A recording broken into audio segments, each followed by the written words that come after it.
नमस्कार, ऐसा देश हो मेरा में एक बार फिर से आपका स्वागत है। और आज हम एक ऐसा मुद्दा आपके सामने लेकर आए हैं जो बेहद दिलचस्प है।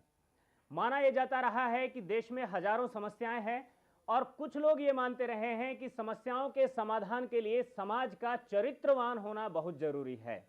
लेकिन बजरंग मुनि जो मौलिक विचारक हैं, उनका यह कहना रहा है कि आपातकाल में एक तरह का जिस तरह का इमरजेंसी पीरियड चल रहा है, या ये कहिए कि जो मौजूदा दौर है वो ऐसा दौर है जिसमें चरित्र कोई बहुत बड़ी भूमिका नहीं निभा पाएगा। लेकिन इसके विपरीत भारत में एक सवाल और उठते रहे हैं, क्या चरित्र काल और परिस्थितियों से जुड़ा हुआ है या इनसे ऊपर है? क्या चरित्र सार्वभौमिक है, सार्वकालिक है? चरित्र का हमेशा रहना आवश्यक है? ये कई सवाल हैं। देश में 39 यूनिवर्सिटीज देश में प्राचीन काल में रही हैं जिनमें चरित्र की शिक्षा दी जाती थी, और एक जमाने में चरित्रवान उन लोगों ने पूरी दुनिया के लोगों से अपील की कि एतत् देशे प्रसूतस्य शकाशागाद्र जन्मनः स्वयं स्वयं चरित्र शिक्षेरेण पृथ्व्या सर्व मानवाः। ए दुनिया के लोगों, तुम अपने अपने चरित्र की शिक्षा लेने के लिए भारत में आओ और फिर वापस लौट जाओ। इसी के आधार पर उन्होंने कहा, कृण्वन्तो विश्वमार्यम, हम दुनिया को श्रेष्ठ बनाएंगे। लेकिन यह बात समझ में नहीं आ रही है। माने सबसे पहले आप दोनों का स्वागत करते हुए परमेश ब्रह्मचारी हमारे सामने हैं, और सबसे पहले हम यह जानना चाहेंगे कि क्या ऐसी आवश्यकता आन पड़ी है, कौन सा ऐसा संक्रमण का काल है, क्या इमरजेंसी है कि आज चरित्र अपनी भूमिका नहीं निभा पाएगा? सबसे पहले तो हमें ये समझना पड़ेगा कि शराफत, समझदारी और धूर्तता में क्या अंतर है। बिल्कुल। शराफत उसको कहते हैं कि जब व्यक्ति को कर्तव्य तो करना चाहिए, अधिकारों की चिंता नहीं करनी चाहिए, उस व्यक्ति को शरीफ कहा जाता है। और धूर्त उसको कहा जाता है कि जो कर्तव्य तो न करे और केवल अधिकारों की चिंता करे। शरीफ वो कहा जाता है कि जो व्यक्ति ठगा तो जाए, ठग किसी को न सके। और धूर्त उसको कहते हैं जो ठग तो ले सारी दुनिया को और ठगा बिल्कुल न जाए। वर्तमान परिस्थिति में शराफत घातक हो रही है जब धूर्तों का वर्चस्व हो जाता है व्यवस्था पर, और धूर्त व्यवस्था बनाने लग जाते हैं और शरीफ लोग उस व्यवस्था का पालन करने लग जाते हैं, तो समाज में चरित्र संकट में आ जाता है, क्योंकि धूर्त व्यवस्था बना रहे हैं। ऐसे समय में शराफत से धूर्तता का मुकाबला किया ही नहीं जा सकता है। ऐसे समय में तो समझदारी की आवश्यकता पड़ती है, अर्थात किसी ऐसे मार्गदर्शक की जरूरत पड़ती है जो न किसी को ठगे और न ठगा जा सके, जो कर्तव्य और अधिकार दोनों की चिंता करे। अगर कृष्ण समझदार नहीं होते, शरीफ होते, तो सब शराफत धरी की धरी रह जाती, कहीं कुछ नहीं होता, सारा चरित्र काम नहीं आता। कृष्ण ने परिस्थिति, देश काल परिस्थिति के अनुसार शराफत और धूर्तता के बीच में समझदारी का मार्ग चुना। और उसी तरह से राम ने भी, राम से पूछा गया कि हे राम, यज्ञ के विषय में आपके क्या विचार हैं? तो राम ने कहा, यज्ञो वही श्रेष्ठ तमम कर्म। और जब मेघनाद यज्ञ करने लग गया तो राम ने यज्ञ के श्रेष्ठतम कार्य मानने के बजाय समझदारी से काम लिया और कहा, विध्वंस कर दो इस यज्ञ को, कि जिस यज्ञ की सुरक्षा करने से शराफत मजबूत होती है, उस यज्ञ की सुरक्षा करनी चाहिए, और जिस यज्ञ से धूर्तता मजबूत होती है, उस यज्ञ का भी ध्वंस कर देना चाहिए। तो समझदारी का निर्णय था। उस समय के ऋषि मुनि समझदारी से काम करते थे कि जब राम जंगल में गए तो ऋषि मुनियों ने उनको चरित्र निर्माण का काम नहीं किया, चरित्र नहीं सिखाया, उनको अस्त्र शस्त्र चलाने की ट्रेनिंग दी और अस्त्र शस्त्र दिए। वर्तमान समय आपातकाल है, और इसलिए मैं ये अधिकार पूर्वक कह सकता हूं कि मैंने प्रयोग किया है सन 84 में। सन 84 में जब मैं राजनीति से अलग हुआ और मैं विफल हो गया, उस समय सत्ता के माध्यम से समाज में व्यवस्था करने में असफल हो गया, तब मैंने अपने आश्रम में 4-5 छोटे छोटे बच्चों को साथ लेकर के चरित्र निर्माण का प्रयोग किया, उनका चरित्र बनाया, उन लोगों को ईमानदार बनाया, सारी ट्रेनिंग दी, खिलाना पिलाना रहना पढ़ाना सब कुछ किया। और जब वे बच्चे 25-25 वर्ष के, 28-28 वर्ष के हो गए तो वो विधायक बन गए, सांसद बन गए, मंत्री बन गए, नगर पालिका के चेयरमैन बन गए। और सारे के सारे बच्चे जब पावर में गए तो सबके सब भ्रष्ट हो गए, और आज भी वो लोग भ्रष्ट हैं वर्तमान समय में भी पावर में। तो चरित्र दो इसमें कहीं भी बन नहीं सकता है। यदि व्यवस्था गड़बड़ है तो हर धूर्त वर्तमान समय में घूम घूम करके या तो चरित्र का उपदेश दे रहा है। अगर बाघ ये शिक्षा दे कि गाय को चरित्रवान होना चाहिए तो बाघ को बहुत आराम है, क्योंकि गाय अगर हिलेगी डुलेगी नहीं तो खाने में बहुत मजा आएगा। तो हर धूर्त चरित्र की शिक्षा दे रहा है वर्तमान स्थितियों में। सामान्य काल में चरित्र निर्माण ही एकमात्र मार्ग होता है, और आपत्ति काल में चरित्र निर्माण हमेशा घातक होता है, क्योंकि शराफत ही धूर्तों का भोजन हो जाती है। तो वर्तमान समय मेरी दृष्टि में, आपकी दृष्टि में क्या है, मुझे उससे कुछ नहीं कहना है। मुनि जी, एक बात मैं कहूंगा, परमेश ब्रह्मचारी यहाँ पर बैठे हैं, दर्शक भी देख रहे हैं। भारत में एक ब्रह्मचारी को ऐसा ही, अभी गुरुकुल से आए भी हैं काशी से, माना यह जाता है कि ब्रह्मचारी ऐसा ही होता है। शोधार्थी हैं संस्कृत में, और दुनिया भर में जो है संस्कृत का प्रचार भी कर रहे हैं। मेरा ये कहना है, आपको आपने चरित्र की शिक्षा अपने गुरुकुल से ली? हाँ बिल्कुल। आपको नहीं, एक सवाल मैं आपसे और जानना चाहूंगा, क्या आपको चरित्र के कारण से नुकसान उठाना पड़ा है या आप खुश हैं?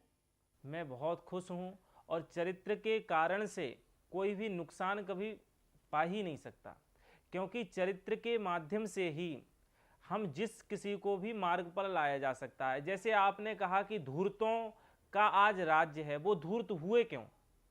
क्योंकि हमने उनकी जड़ तक हम नहीं गए, हमने उनकी जड़ों को नहीं खोदा और उन्हें इतना परिपक्व नहीं बनाया कि वो धूर्त ना बने। जिस पर हमने काला रंग चढ़ा दिया, श्वेत वस्त्र पर काला रंग चढ़ा दिया, इसके बाद काले पर कोई रंग नहीं चढ़ सकता।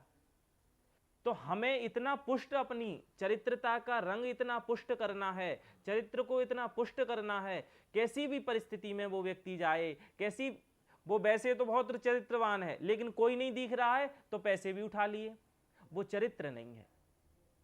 बहुत बड़ी एक शिक्षा हम लोगों ने सुनी है। एक प्रश्न बीच में ये पैदा होगा कि क्या राम ने जो रावण के साथ किया वह गलत किया? मतलब रावण का चरित्र निर्माण करना चाहिए था राम को। एक बात बताइए कि एक गुरु के 2 शिष्य हुए हैं, एक का नाम था युधिष्ठिर और एक का नाम था दुर्योधन, और दोनों का चरित्र निर्माण एक साथ हुआ है, और एक ही गुरु ने दोनों का चरित्र निर्माण किया है, एक ही शिक्षा दी। ऐसा नहीं है कि एक को अलग शिक्षा देते थे, एक को अलग देते थे। ये तो भारतीय मानस में पुनर्जन्मों के संस्कार का भी कुछ असर तो जोड़ा आप गया है। फिर पुनर्जन्म के संस्कार लीजिए उसके साथ। तो यदि पुनर्जन्म के संस्कार भी जुड़े हुए हैं चरित्र के साथ, लेकिन चरित्र का फल हमने देखा।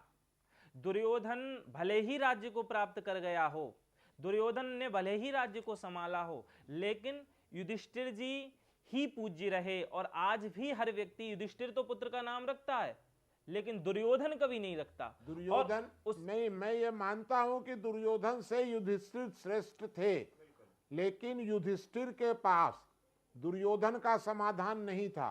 दुर्योधन का समाधान किसके पास था? कृष्ण के पास।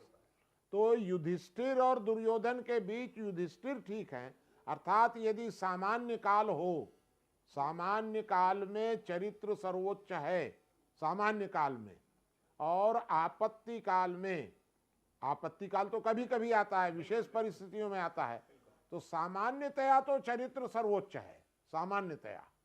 लेकिन जब आपत्ति काल आता है तो चरित्र निर्माण के कार्य को थोड़े समय में आपत्ति काल में रोक कर ऐसे समय में समझदारी से काम लेना चाहिए। चरित्र से समाधान, दुष्टों का समाधान आज तक कभी भी चरित्र से नहीं हुआ है।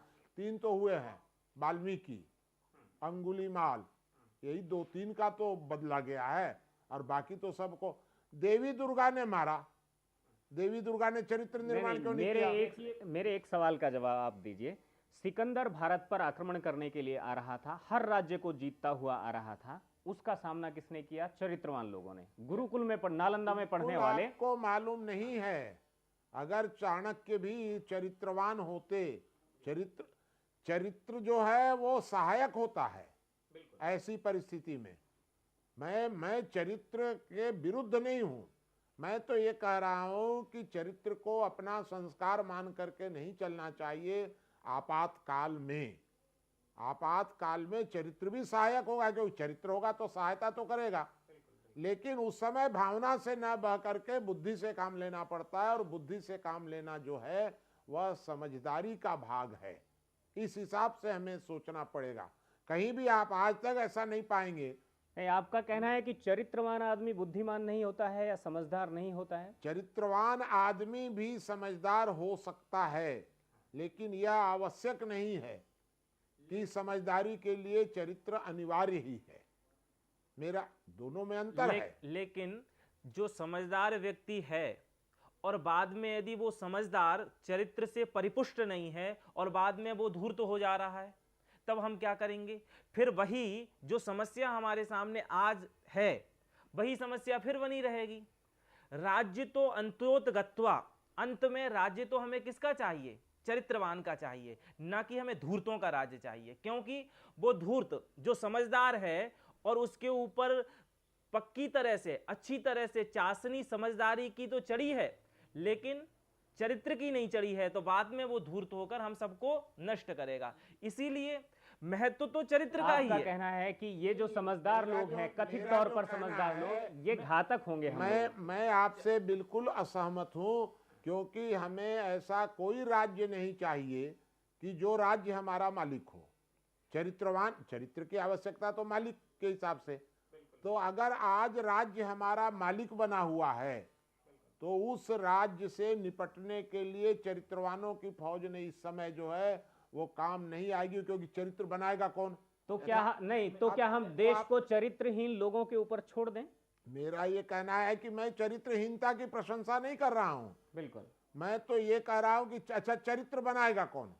तो चरित्र बनाने वाला कोई दूसरा व्यक्ति होगा, बस जो चरित्र का उपदेश देने वाला, वह व्यक्ति कौन होगा?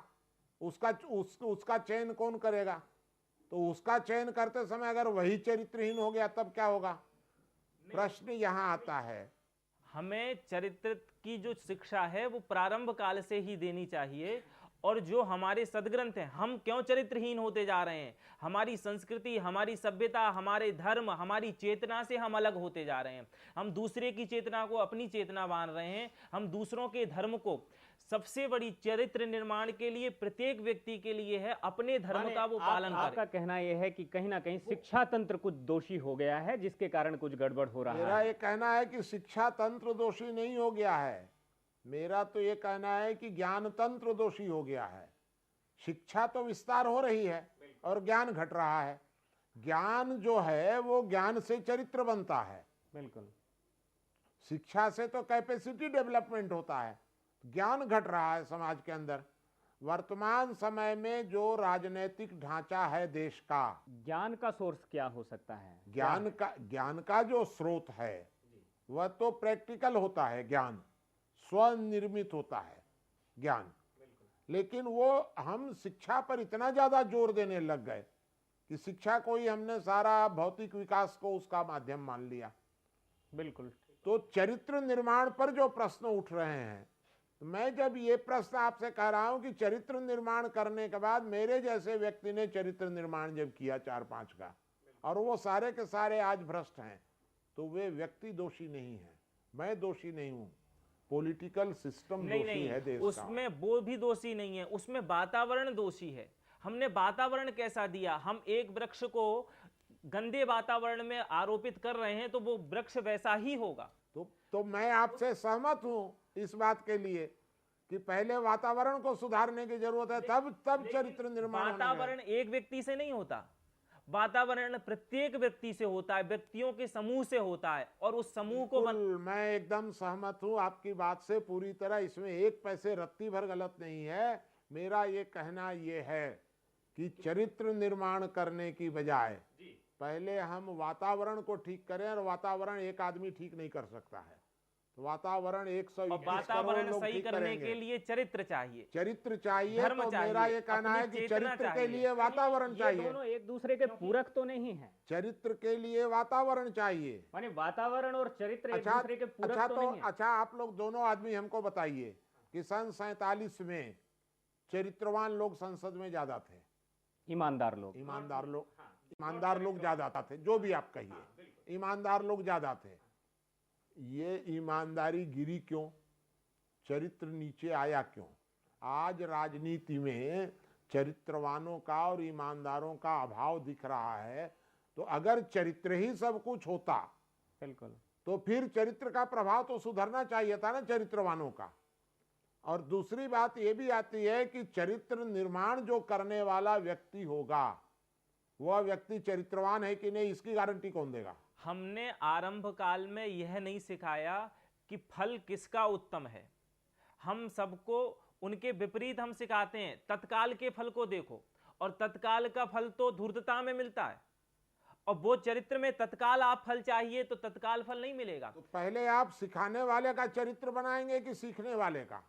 उभय दोनों का ही हमें चरित्र दोनों अपेक्षित दोनों है। का आप कैसे बनाएंगे जब सिखाने वाला कोई और है? बिल्कुल, बिल्कुल। तो अगर गुरु बच्चे को शिक्षा दे रहा है और गुरु की नीयत खराब है, तो गुरु की नीयत खराब है, तो आप बच्चे को क्या अगर कहेंगे? इतना ही ज्यादा आवश्यक है तो पहले सिखाने वाले ही तैयार कर लीजिए। तो पहले सिखाने वाले तैयार किए जाएं।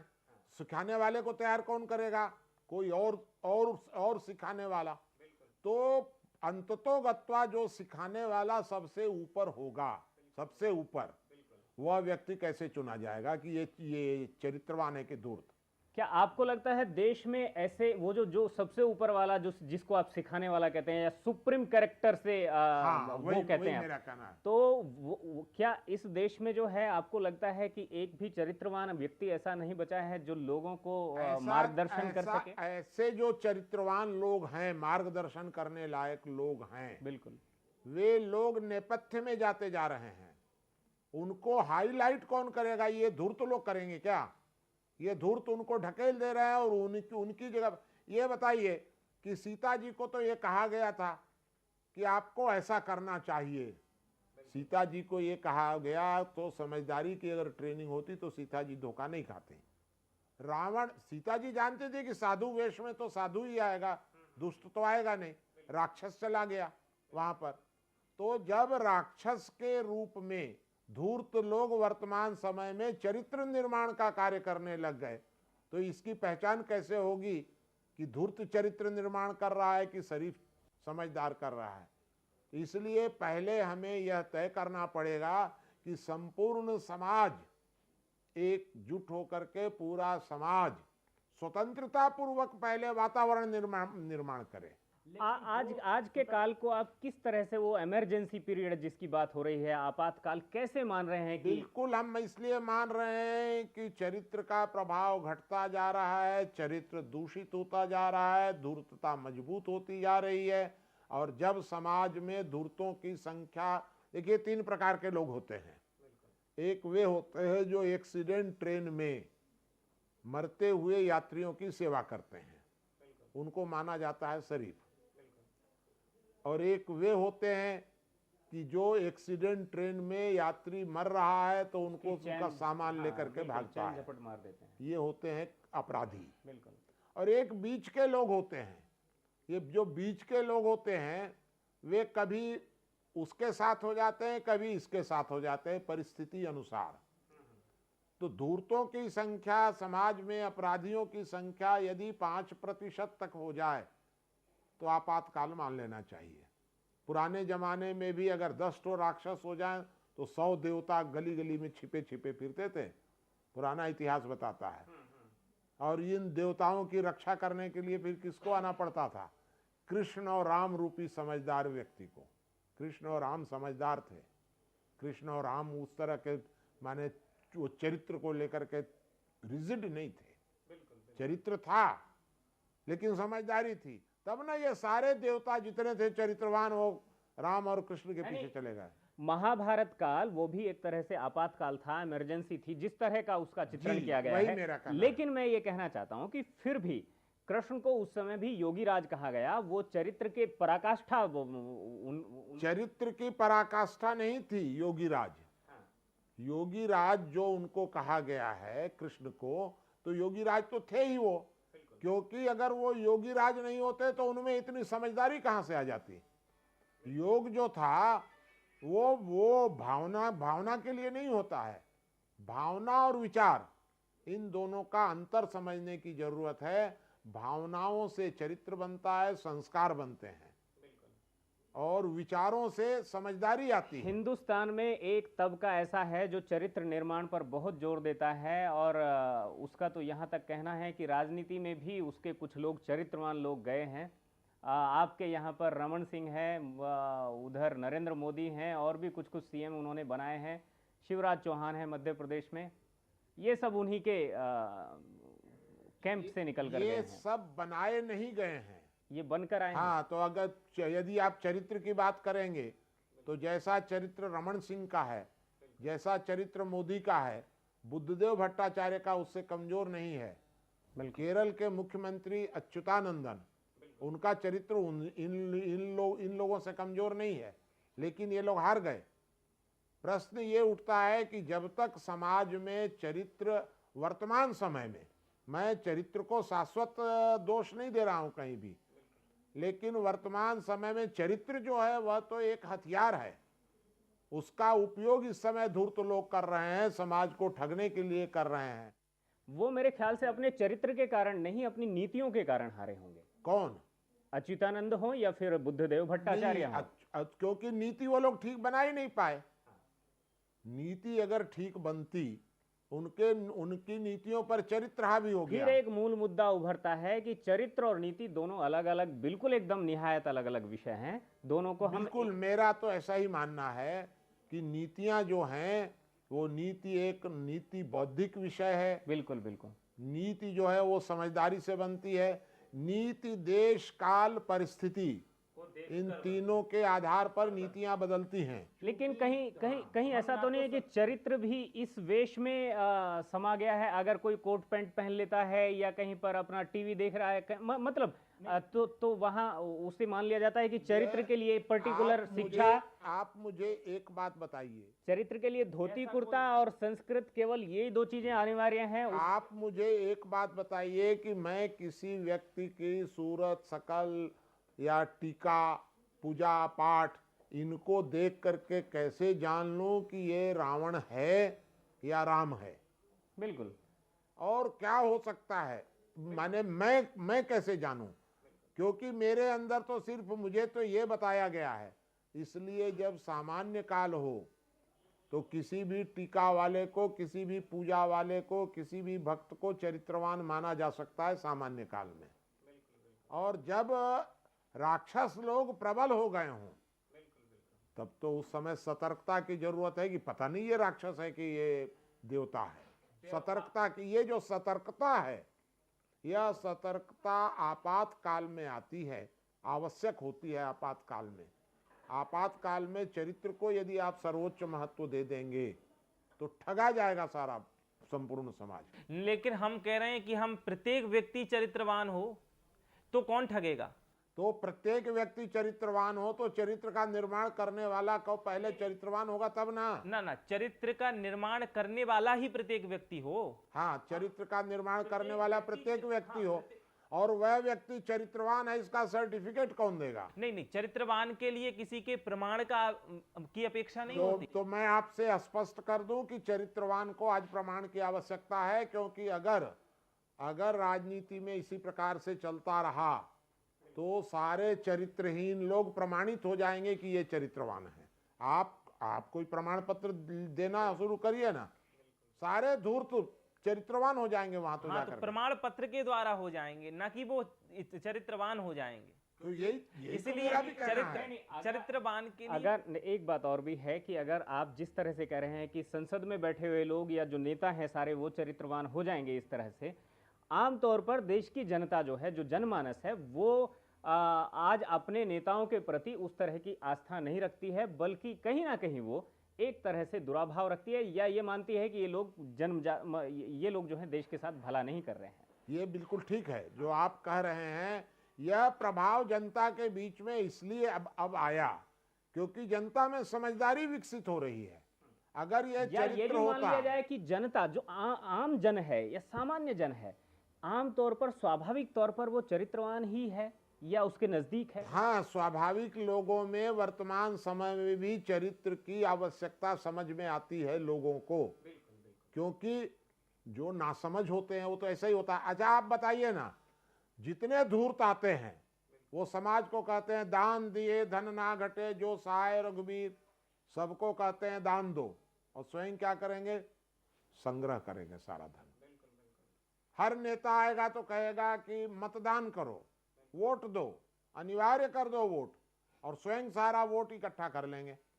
तो मैं ये जानना चाहता हूं कि इन समाज को आज ये शिक्षा दी जानी चाहिए कि सबसे पहले ये देखो कि तुमको प्रवचन देने वाला, चरित्र की शिक्षा देने वाला कहीं स्वयं भी तो धूर्त नहीं है। क्योंकि अगर धूर्त होगा तो चरित्र की शिक्षा तो गड़बड़ जाएगी। इसीलिए हमने प्रारंभ में कहा स्व चरित्रेण शिक्षेरन, अपने चरित्र के माध्यम से शिक्षा दो, कार्य करके शिक्षा दो, हमें बताना नहीं है। तो अगर वो अपने चरित्र से शिक्षा देगा तो वो तो चरित्र में धूर्त है। हाँ, तो प्रश्न ये पैदा होता है कि धूर्त तो ठगना चाहता है शरीफ को, तो धूर्त जब शरीफ को ठगना चाहता है तो हम शरीफ को क्या समझाएं? मूल प्रश्न तो ये है कि तुम शराफत से आओ समाज में या समझदारी से आओ। तो मेरा ये मानना है कि वर्तमान समय में अल्पकाल के लिए शराफत की शिक्षा को रोक देना चाहिए, क्योंकि हमारा सिस्टम। लेकिन आप कह रहे हैं शराफत की शिक्षा को रोक दिया जाए, लेकिन एक तरफ शराफत है ही कहाँ? यदि इनको शराफत की शिक्षा दी जाती, यदि इन्हें चरित्र की शिक्षा दी जाती, तो क्या आज वो चरित्रहीन होते? मेरा तो ये कहना है कि उनको शिक्षा जो दी गई, शराफत की शिक्षा दी गई, वह धूर्त लोगों ने उनको शिक्षा। एक आखिर में एक मेरी जिज्ञासा और आखिर में है, और वो इतनी सी है कि क्या समझदारी के रहते हुए भी हम कहें कि शरीफ आदमी जो है वो समझदार बने, और समझदारी के रहते हुए भी चरित्र क्या सस्टेन नहीं कर सकता? नहीं, एकदम कर सकता है। मैं तो चरित्र के पक्ष में हूँ। बस हम आपसे इतना ही चाहते थे। चरित्र के विरुद्ध नहीं हूँ, मैं तो इस बात के विरुद्ध हूँ। यानी बजरंग मुनि जी का सीधे कहना है कि चरित्रवान होना सही है, मगर उसके साथ अगर समझदारी नहीं जोड़ी गई तो वो चरित्र उसके लिए और समाज के लिए घातक साबित हो सकता है। यही मैं कह रहा हूँ। ठीक है, इस विषय पर आपकी जो शंकाएं हैं वो अब निर्मूल हो गई होंगी शायद, मुझे लगता है। लेकिन इसके बावजूद भी अगर आपके मन में लगता है कि कोई सवाल बाकी है, किसी तरह का कोई सुझाव बाकी है, तो आप हमें फिर भी फोन करके आप सीधे मुनि जी से उसकी शंका का समाधान कर सकते हैं। फिलहाल मेरा देश हो ऐसा में अभी इतना ही। अगले हफ्ते फिर मिलेंगे एक नए मुद्दे के साथ। तब तक मुझे दीजिए इजाजत। नमस्कार।